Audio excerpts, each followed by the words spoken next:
How's it going? Good. How are you? Not too bad. Sunday. It's not too windy. It's not too Yeah. rainy. Yeah. Only a little bit windy and rainy. Oh, very good. Yeah, we've just had showers here, but when it wasn't raining, it was oh, not too bad for a West Coast Sunday. So No. yeah, I was just before you joined, I was just introducing myself and saying that we're going to be speaking about long COVID today, which you have direct experience. So I just said Unfortunately, yes. I would invite you back on to join us again. Since I knew that you had experience of it, so I will let you tell everyone a little bit about what happened when you post COVID infection for yourself. Yeah. Well, I'll just give you a little story about getting COVID and Yeah. getting Go. long COVID, which Yeah. was a pain in the ass. It's actually my year's anniversary this weekend, I think, of getting COVID. Wow. It was the first weekend in February that I got COVID. Um, And I was sick, not as sick as some people. I mean, I was nowhere near needing to be hospitalized or anything, but I was pretty sick. I had a very high temperature. I had huge tiredness and lack of appetite throughout it. And I was sick for maybe, properly sick for 7 or 8 days. So, I mean, I'm young-ish, if 40 is young, and reasonably healthy and reasonably good diet, but it did take a good whack out of me. I wouldn't have been able to do much if it hadn't. If you got sick in a less contagious time, I still wouldn't be working or doing anything with that level of illness. And then after my isolation, and I slowly kind of, because my partner didn't get COVID. So I was isolating in the room, and this is all pre-vaccination and everything. Um, so I'd been in a room for 10 days, and I was, stiff and weak, and I hadn't eaten really for the 10 days. Um, so I had to build myself up a little bit, which I didn't. I just went straight back to work, Okay. um, as a self-employed people do. Yeah. Yeah. We feel we have to. Yeah. Many things. Yeah. And then, over the next few weeks, I thought I was fine, and I was getting better and better and better. And then I noticed something. For me, it was fatigue, and it was extreme fatigue. And I'd be fine during the day, and then you'd get to about 7 or 8 o'clock.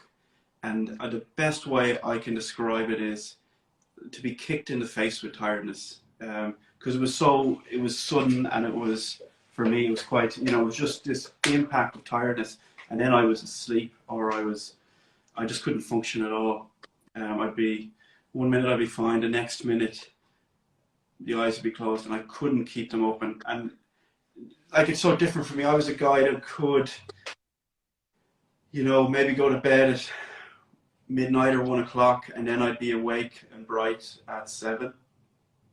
So I only needed about 6 hours sleep, and now I was getting 10, 11 hours sleep, and I just couldn't fight the fatigue that I was getting. And I do think that there must be a neurological component to long COVID, or the fatigue in long COVID, because I found out if I was doing something that taxed my brain, I just killed me.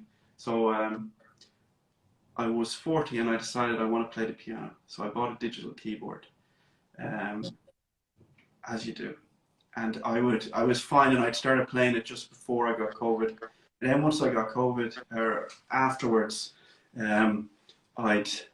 I could be on the piano for maybe 5 or 10 minutes, and then boom, my eyes would be closing as I was trying to play. I can't just, it's very hard to describe how tired I got. And that went on for a long, long, long time. And that went on for a few weeks, and I thought it might have just been something else. And then I kind of realized that it had to be something. So it had to be, well, I mean, there's no test for long COVID. To long COVID. Yeah, no test for it. So Mm. I had to do something about it. And I've been, us acupuncturists, we're not always the kindest to ourselves, and we maybe talk about going for treatment ourselves and not doing anything about it. So I went for treatment. I went to a local Sligo Acupuncturist, and I got acupuncture every week, and that is what got me over it. I mean, what happened first was you'd have 1 or 2 good days, and then you got more and more good days, and then it'd be like you'd have a good week, and you didn't realize how bad you were until you started to get better. Yeah. And even now, I couldn't tell you that I'm 100% better. I mean, it's winter, or we're just coming out of winter, so you'd have less energy anyway. But I don't know if I do have as much energy this year as I might have had last year. It's hard to know. I won't know until spring or summer. It And is. that's kind of my experience. It was really, for me, it was tiredness, and it was sudden, violent tiredness. It was very strange. I was lucky my sense of smell didn't go, my sense of taste didn't go when I got COVID.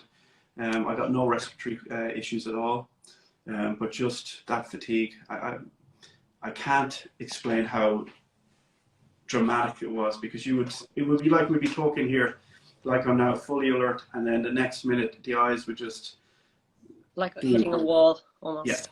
yeah, Yeah. Yeah, it's I think when we hear direct experiences, then we start to realize, because I've been paying attention the last year and a half to people going through really harrowing stuff, getting several symptoms stacked on top of one another, and different symptoms coming in at different times.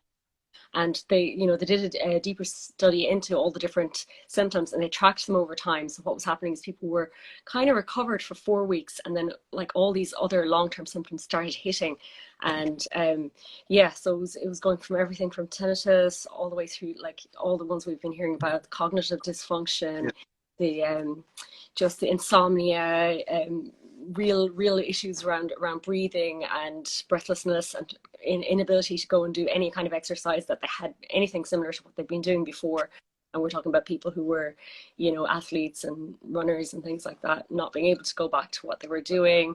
Some people had to stay off work for extended amounts of time, and that, like, whether you're self-employed or employed in a company, that can have lasting impact as well. And what else? There was digestive issues was coming up as well. And I haven't yeah. directly that, but I was speaking to another acupuncturist, and they said they have successfully treated that as well. And really, I suppose the thing that's been coming up recently is the idea that we pace ourselves. If we're unfortunate enough that we get COVID, whether it's mild, no matter how mild it is, or whether it's been pretty serious, that we give ourselves that time in the few weeks after to do everything we can, because at the Yeah, moment there's no. we have to be kind to ourselves, and we Yeah, have to yeah, rest accordingly, and yeah. exercise accordingly. I do Tai Chi as well, and that helped a But lot. yeah, And one of my Tai Chi students actually got COVID as well. yeah, And when she was isolated in the room, that's something she did. She did her Tai Chi in the room, and she said it helped her a lot. And I mean, whatever you do, whatever practice is yours, that's my practice. Other people might do yoga or something yeah, else, but something that's not too taxing on the body. I mean, I was not. I mean, I used to be quite active. I'm quite active again now, finally. But definitely for a few months, I couldn't. I mean, the idea of doing something really physically and demanding, I just couldn't do it. I just didn't have the resources to do it.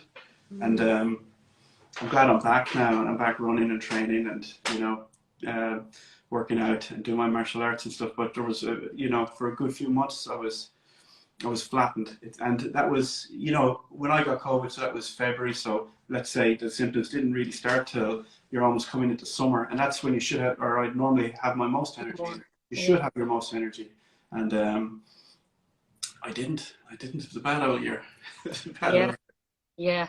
Rough going by the Yeah. sounds of it. Yeah. Mm. But I'm better now, hopefully. That's At good. least I did read about how IQ can go down after getting COVID. And Yeah, I, yeah, it can. And I don't know if it's temporary or permanent, but there was one other useful study that was of interest, and it was people that happened to have MRI scans done on their brain. They had all these people who had scans, and then some of these people got COVID. Of course, I think this study was done in the UK. So some of the people had been infected by COVID. So the researchers wanted to see the changes, and because they happened to have these people's previous scans on file, they brought the people back, and across it, people had cognitive decline. You could see the physical changes in the brain. So you're talking, Yeah. you know, noticeable reduction in size of different parts of the brain. That would have been my fear. That would have been my fear. Yeah, it is. So It is. far, so good. I'm as stupid as I was before I got COVID, so I Yeah. seem to be okay. Yeah, and with the Omicron variant now, you know, that we're not seeing any difference yet in terms of we can't really know whether there'll be fewer people getting long COVID out of it, given how many more people are infected. It's very, very unlikely. So we do really need to start thinking about what's going to prevent it, what are the good treatments for it, and it'll be great to see if you know, conventional medicine can come out with something. And we believe in an integrative approach as well, that Yeah. you know, a combination of things. But at the moment, I think the problem with long COVID is that it's such a diverse collection of symptoms. exactly, yeah, There's not going to be a medication that can deal with that, you know, and not yet. I mean, Maybe some symptoms, maybe maybe symptoms one you might symptom. go for your tiredness, but I mean, Yeah. as acupuncturists, we're probably you know, we're going to cut down. We're not well equipped for sure, because we trust our own medicine. I think not absolutely. be against it. Yeah, I'd be open to see. I'd be looking to see, but at the moment, I haven't seen anything. What we see at the moment is there's breathing exercises, there's acupuncture, there's traditional Chinese medicine, herbal treatment, and just resting, pacing yourself, and eating really well. And really, those are the key take home messages for people to realize that if you do have long COVID, you need to stop, not play the wait and see approach, stop and start taking care. No, and that was my experiences where I did ignore it for a little while because I said, oh, this will pass, or whatever. But I do have to say, getting treatment and then just trying to, you know, make a few healthier decisions did help an awful lot. And I do find, I mean, I'm not saying acupuncture will help everyone, but for me it was life changing, because I was so tired. I did do herbal medicine as well. I don't think that had, for me anyway, a strong an effect, but it could be to do with the symptoms I had and how that will vary. That'll definitely vary from person to person. So it'll be sort of a trial and error, because we're still learning about it, and you know, there are studies being done all the time. We're finding out more and more all the time. Yeah. The more people we treat, the more we'll know as well. So was there anything else that we wanted to? No, but I think this is, you know, just to, you know, for people who are looking at this is one of the beauties and the strengths of Chinese medicine. And I say Chinese medicine, I include acupuncture and herbs and whatever, you know, to me it's Chinese medicine. It is that, you know, we look at the person and not the name. So when you come into an acupuncturist, you're not going, you don't go, I have long COVID, and then they go, okay, the treatment for long COVID is this. It doesn't exist.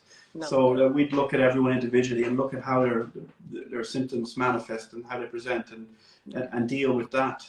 And I think that flexibility in our treatment is, you know, is one of the huge strengths of Chinese medicine. And I think that's how we can, you know, hopefully help people who are suffering the effects of long COVID.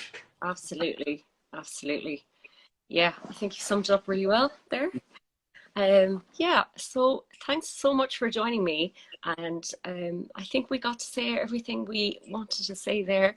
And for anyone who has joined and has any questions, feel free to reach out to myself or Shane, and we'd be happy to answer. And the replay of this will be available very soon.